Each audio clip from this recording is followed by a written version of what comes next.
ওমা নিউজ। পতঞ্জলি ঔষধের উপর নিষেধাজ্ঞা। সুপ্রিম কোর্টের এক নির্দেশে পতঞ্জলি আয়ুর্বেদিক ঔষধের বিজ্ঞাপনের উপর নিষেধাজ্ঞা জারি করা হয়েছে। এর ফলে হাজার হাজার ঔষধ ব্যবসায়ীরা সমস্যার সম্মুখীন হচ্ছেন।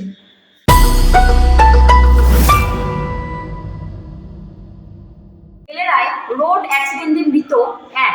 গত 8ই মার্চ বেলেরায় মুড়ি মিলের কাছে বাসকে ওভারটেক করতে গিয়ে বাস ও মোটরসাইকেলের সংঘর্ষে একজনের মৃত্যু ঘটে ও আরেকজন গুরুতর আহত হয়।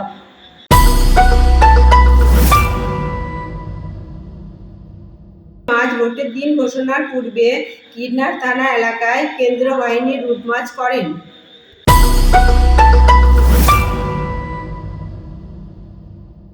পূর্ব রেলের কাটোয়া আহমদপুর শাখায় জুগুটিয়াতে রেলওয়ে আন্ডারপাস তৈরির কাজ আজ থেকে যুদ্ধকালীন তৎপরতায় শুরু হয়েছে। আন্ডারপাসটি হচ্ছে মধুডাঙ্গা জুগুটিয়া রেল লাইনের মধ্যে।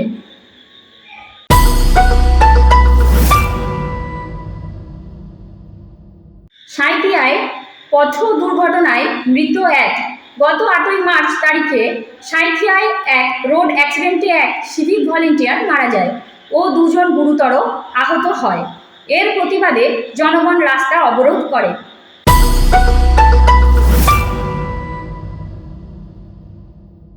উচ্চ মাধ্যমিক পরীক্ষার ক্ষেত্রে সেমিস্টার সিস্টেম চালু হলো।